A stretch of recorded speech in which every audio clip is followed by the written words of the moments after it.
গল্পটি পাগলাপুরে রাজুর, যে কিনা কিছুদিন হলো নিজের পরিবারের সাথে পাগলাপুরে থাকতে এসেছে।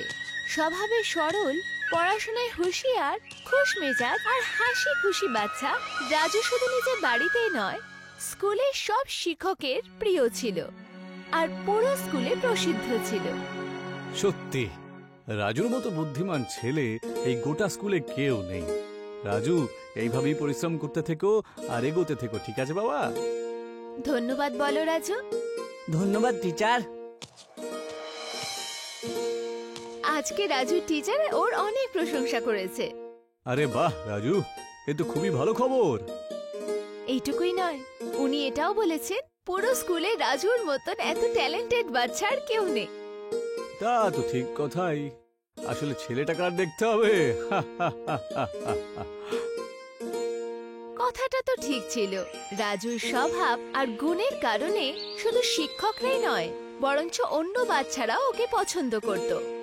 কিন্তু ওই বাচ্চাদের মধ্যে এমন বাচ্চাও ছিল যারা রাজুর প্রতিভাতে ঈর্ষা করত।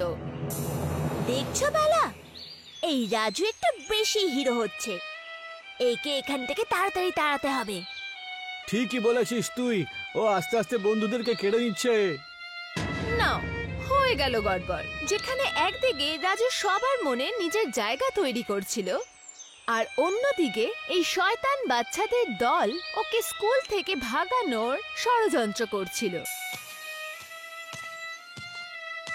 দেখছো, স্কুলের হিরো যাচ্ছে। হ্যাঁ দেখতেই তো পাচ্ছি, কিন্তু একটা সমস্যা আছে রে। কি? আরে আমাদের হিরো দেখতে কিন্তু একেবারে কালো কাকের মতন। আচ্ছা, আমি তোমাদের সাথে বসতে পারি কি আজকে? কেন? আজকে আমাদের প্রিয় কালে কাককে বসার জায়গা দেয়নি? না, সেরকম ব্যাপারটা নয়, তোমাদের সাথে বসতে চাই আমি, যাতে তোমাদের সাথে আমার বন্ধুত্ব বাড়ে। বন্ধু, আর তোর সাথে করবো আমরা? আরে আয়নায় গিয়ে নিজের মুখটা একবার দেখে আগে যা। না না, আমরা তোমাদের মতো বাচ্চার সাথে বন্ধুত্ব করি না। চলো বেরো এখান থেকে। বেচারা রাজু বাকি বাচ্চাদের কথায় ও খুবই দুঃখিত হয়ে গেল আর রেগে গিয়ে স্কুল থেকে পালিয়ে গেল। ওর বারবার এটাই মনে হচ্ছিল যে ওর রঙের কারণে সবাই ওর মজা ওড়াচ্ছিল। এই কথায় রাজুর মন ভেঙে গেল। ও ভাবতে ভাবতে দুঃখিত রাজু কখন গ্রামের বাইরের জঙ্গলে পৌঁছে গেল ও নিজেও বুঝতে পারল না। ওই ঘন জঙ্গলে রাজু একলা বসে কাঁদছিল। সব আমারই ভুল, আমি কারোর কখনো বন্ধু হতেই পারে না, আর কেউ আমার বন্ধু কেন হবে? আমার মতন কালো একটা ছেলের সাথে কে আর বন্ধুত্ব করতে চাইবে? এইসব কিছু আমারই ভুল। রাজু কাঁদছিল তো হঠাৎই ওর কানে একটা অদ্ভুত আওয়াজ শোনা গেল। রাত হতে চলছিল, চারপাশে অন্ধকার নেমে এলো, আর তার উপরে সে অদ্ভুত আওয়াজ। রাজু ভয় পেতে শুরু করলো। ও নিজের ব্যাগ ওঠালো আর ওখান থেকে বেরোতেই যাচ্ছিল, তখনই ওখানে একটা ছোট পাথর এসে পড়লো। রাজু সেটা ওঠাতেই যাচ্ছিল, তখনই ওই পাথর জোরে ফেটে উঠলো। তখনই সেখান থেকে এক চুড়েল বেরিয়ে এলো, যে ঠিক রাজুর সামনে দাঁড়িয়েছিল। রাজু কিচ্ছু বুঝতে পারলো না। এখান থেকে পালানোর কথা ভেবেও না, তুমি এখন আমার চঙ্গুলে ফেসে গেছো। না না, আমি বাড়ি যেতে চাই, আমাকে আমার মায়ের কাছে যেতে দাও। এটা এখন সম্ভব নয়, কারণ এখানে যেই আসে সে আমার হয়ে যায়, সে এখান থেকে ফেরত যায় না। ঠিক আছে, আমি যাব না। এই কথা শুনে চুড়েল একদম শান্ত হয়ে গেল। ও চমকে রাজুর দিকে তাকালো। তো তুমি এখান থেকে যেতে চাও না? জানো তোমার সাথে কি কি হতে পারে? আচ্ছা, তুমি কি আমাকে মেরে ফেলতে চাও? ঠিক আছে, আমি এমনিতেই আর বাঁচতে চাই না। রাজুর এই কথা শুনে চুড়েল চমকে উঠল। শেষ পর্যন্ত এরকম ছোট বাচ্চা কেন মরতে চাইছে? এমন কি হয়েছে? রাজুকে কষ্টে দেখে চুড়েলের চোখেও জল চলে এলো। ও থাকতে পারল না। তোমার নাম কি বাচ্চা? আমার নাম রাজু, আমি বদলাপুরে থাকি। আমি আমার মা বাবার একমাত্র সন্তান আর বুদ্ধিমানও বটে, এটা আমার টিচার বলে অবশ্য। তো বলো, এত গুণী বাচ্চার কান্নার কি কারণ? কারণ শুধু বুদ্ধি থাকলেই হয় না, তাই নয়। আমার গায়ের রং দেখে লোকজন প্রশ্ন করে আমাকে, সেই জন্য আমায় খুব ভালোবাসে না। আমার স্কুলের বদমাশ বাচ্চাগুলো আমাকে সবসময় বিরক্ত করে আর আমাকে রাগায় আর আমাকে নিয়ে সবসময় মস্করা করে। কিন্তু তোমার মা বাবা তো তোমায় ভালোবাসে, তোমার হওয়া না হওয়াতে ওদের তো যায় আসে না। আরে আরে, না না, আবার কেঁদো না। আমরা তোমার স্কুলের ওই বদমাশ বাচ্চাদের একসাথে মিলে মজা দেখাই, এতে আমি তোমাকে সাহায্য করতে পারবো। তুমি সত্যি সত্যি এরকমটা করবে? তুমি আমাকে সাহায্য করবে? তার মানে তুমি আমার বন্ধু, তাই না? হ্যাঁ, এখন আমরা বন্ধু। যা হয়েছে তা হয়েছে, কিন্তু শেষ অবধি রাজু নিজে একটা ভালো বন্ধু তো পেল। রাজু আর চুড়েলের বন্ধুত্ব হয়ে গেছিল, কিন্তু বাড়ির অবস্থা বিগড়ে গেছিল।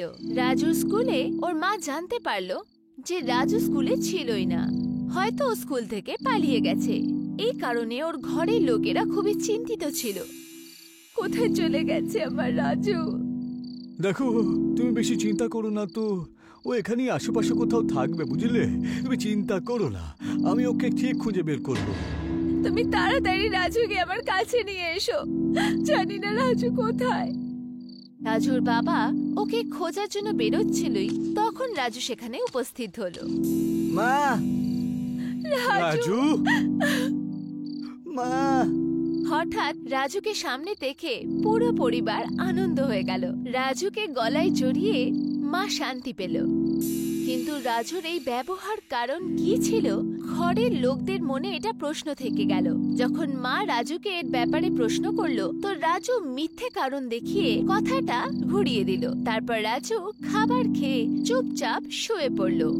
রাজুকে এত শান্ত দেখে চুড়েলও শান্তি পেল। পরের দিন রাজু নিজের বন্ধু চুড়েলের সাথে স্কুলের জন্য বেরিয়ে পড়ল। ওর আন্দাজা ছিল না যে স্কুলে আজকে কি হতে চলেছিল। যখনই রাজু স্কুলে পৌঁছালো, ও দেখলো যে বদমাশ বাচ্চারা ওর দিকেই আসছে। তোমার সাহস কি করে হলে এখানে ফেরত আসা?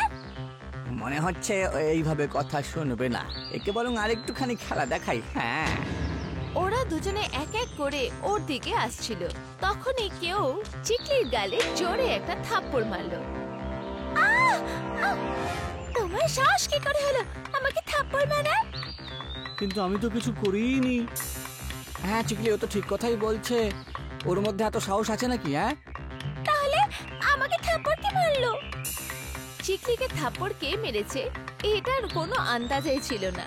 কিন্তু চিকলির অবস্থা দেখে রাজুর খুব মজা হচ্ছিল। এই তুই থাম তো চিকলি, ওকে আমি মজা দেখাচ্ছি। বালা রাজুকে মারতে আগে এগোচ্ছিলই, চুড়েল ওর প্যান্ট ধরে হাওয়ায় জোরে ঘোরাতে লাগলো। বালাকে হাওয়ায় ঘুরতে দেখে চিকলি নিজের চোখকে বিশ্বাস করতে পারলো না। ভয়ের চোটে ও ওখান থেকে পালাতেই চাচ্ছিল, তখন চুড়েল ওকেও হাওয়াতে ঘোরাতে শুরু করলো, যেটা দেখে রাজু জোরে জোরে হাসতে শুরু করলো। দেখো, তুমি হেসো না। হ্যাঁ, আমরা জানি এই সব কিছু তুই করছিস, বুঝেছিস? আরে আমাদের সাথে সব কি হচ্ছে? এটা তুমি কি করে করছো? তোমাদের সাহস কি করে হলো রাজুকে বিরক্ত করার, ওকে ওর গায়ের রং নিয়ে মজা ওড়ানোর? এটা কে বললো?